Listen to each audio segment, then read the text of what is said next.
Hello दोस्तों। तो कैसे हैं आप सभी। सबसे पहले तो आप सभी को नमस्कार, आदाब, सत श्री अकाल एंड वेलकम करता हूँ आप सभी का फ्यूचर सर्व रिगर्स नॉलेज वाइडर।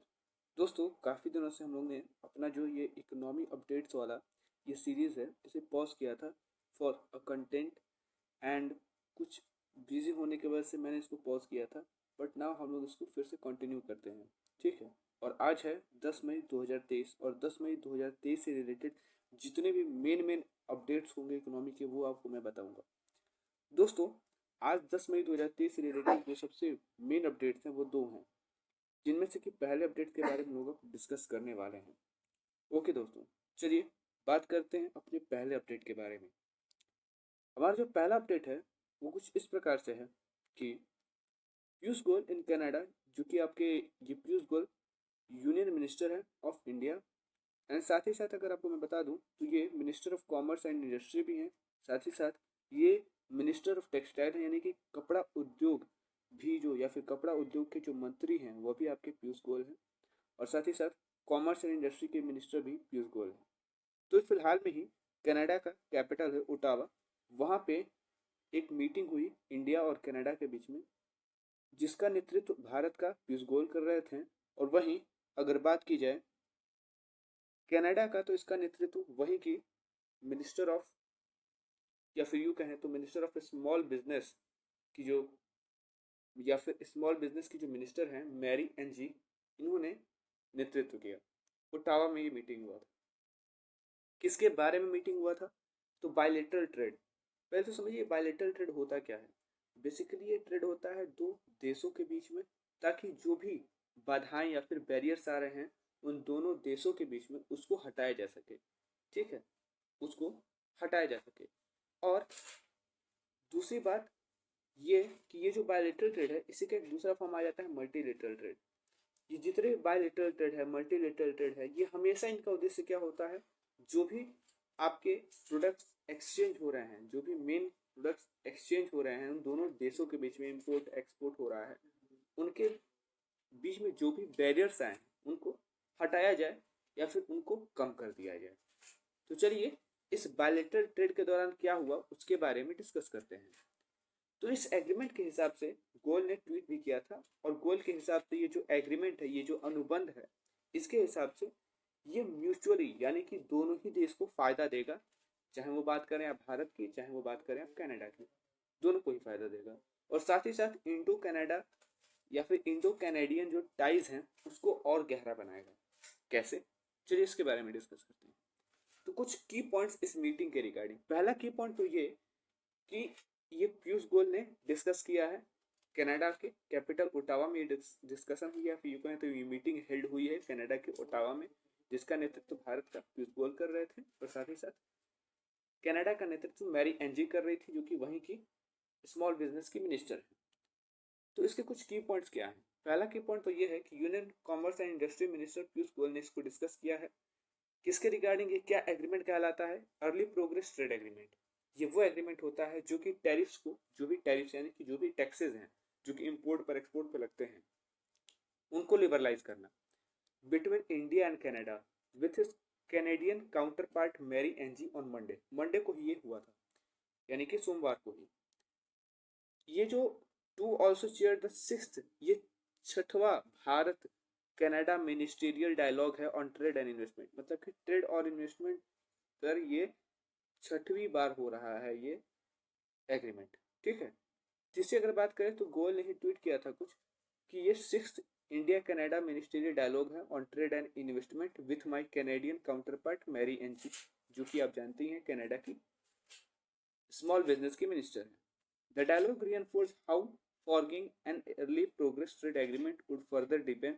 ये क्या करेगा? ये जो आपका एग्रीमेंट है ये भारत और कनाडा के बीच का जो ट्रेड टाई है उसको और गहरा बनाएगा, और साथ ही साथ दोनों देशों को ये फायदा देगा। किस प्रकार से? तो भारत और Canada are looking to reduce custom duties. Bharat और कनाडा ये दोनों ही ये जो भी कस्टम ड्यूटीज होते हैं, एक्सपोर्ट और इंपोर्ट पर लगने वाले टैक्सेस जो होते हैं, इनको कम करना चाह रहे हैं भारत भी और साथ साथ कनाडा भी।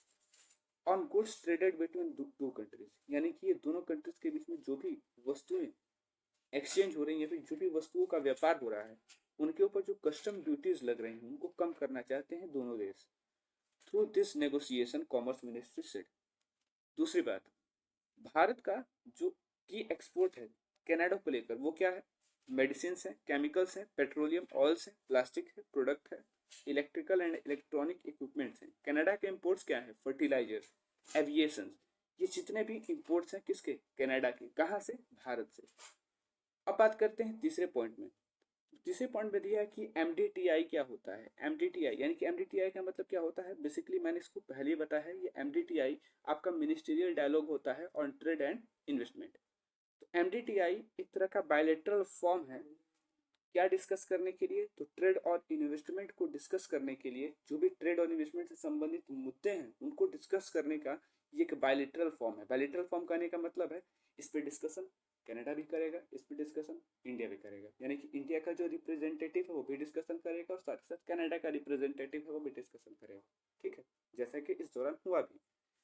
एंड कोऑपरेशन एरियाज, दूसरा जो सबसे बड़ा अपडेट आपका निकल के आता है 10 मई 2023 से संबंधित वो ये है कि आरबीआई ने कुछ यूजर्स को, मतलब जो भी यूजर्स हैं किसके, फॉरेक्स कार्ड्स के या इंटरनेशनल कार्ड्स के, उनको कहा है कि आप लोग पहले जो पेमेंट करते थे फॉरेन करेंसी में, फॉरेन करेंसी में पेमेंट्स नहीं होगा। अब जो भी पेमेंट्स होगा आपका या फिर जो भी फीस होगा फॉरेक्स कार्ड के ऊपर जो फीस लगता है, जैसे कि आप ही डेबिट कार्ड पे भी फीस लगता है भारत में भी, उसी प्रकार डेबिट इंटरनेशनल डेबिट कार्ड पे भी फीस लगता है। तो इंटरनेशनल डेबिट कार्ड पे जो फीस लगता था पहले, उसमें था कि आप चाहो तो चाहो किसमें करो, फॉरेन करेंसी में, या चाहो तो नेशनल करेंसी में। लेकिन अब क्या है, अब आपको नेशनल करेंसी यानी कि रुपीज में ही उसका पेमेंट करना है। आरबीआई ने ऐसा कह दिया, ठीक है, या यूजर्स को बता दिया है। तो क्या इसके की पॉइंट्स है, ध्यान देते हैं। आरबीआई ने मंगलवार को ही ये बताया है यूजर्स को कि जो भी पेमेंट्स होंगे अब आपको किस में करने होंगे, नेशनल करेंसी यानी कि रुपीज में करना होगा। The RBI on Tuesday advise that fees charges payable in India have to be denominated and settled in rupees only. दूसरी बात, RBI had stated that no period permission from bank is needed for such card. पहले ऐसा नहीं था, कोई भी permission की जरूरत नहीं थी, लेकिन अब आरबीआई ने ऐसे कह दिया है कि आपको एडवाइस दिया जाता है कि आप रुपीज में इसका पेमेंट करें तो बढ़िया, ठीक है। तो क्या कहा है इस रिलीज के दौरान, वो बात पढ़ लेते हैं। कुछ ऑथोराइज पर्सन या कुछ जो लोग हैं पहले क्या करते थे, जो भी इंटरनेशनल डेबिट कार्ड है या फिर जो भी ऐसा इंस्ट्रूमेंट है जो कि फाइनेंशियल लाइबिलिटी क्रिएट करता है, फॉरेन करेंसी में लाइबिलिटी क्रिएट करता है, उसको पहले फॉरेन करेंसी में दिया करते थे। लेकिन अब ये एडवाइस किया जा रहा है कि जो भी फीस और चार्जेस पेएबल हैं इन डेबिट कार्ड पे, वो किस में आप करें, रुपीज में करें, ठीक है। ये कुल मिला के अपडेट थे रिलेटेड टू 10 मई 2023। उम्मीद है ये इंफॉर्मेशन आपके लिए फ्रूटफुल है, और इसका पीडीएफ अगर आप चाहते हैं तो आप चाहें मेरा जो जीमेल है उस पर आप मुझको जीमेल कर सकते हैं, मैं वहाँ से आपको उसका पीडीएफ भेज सकता हूँ।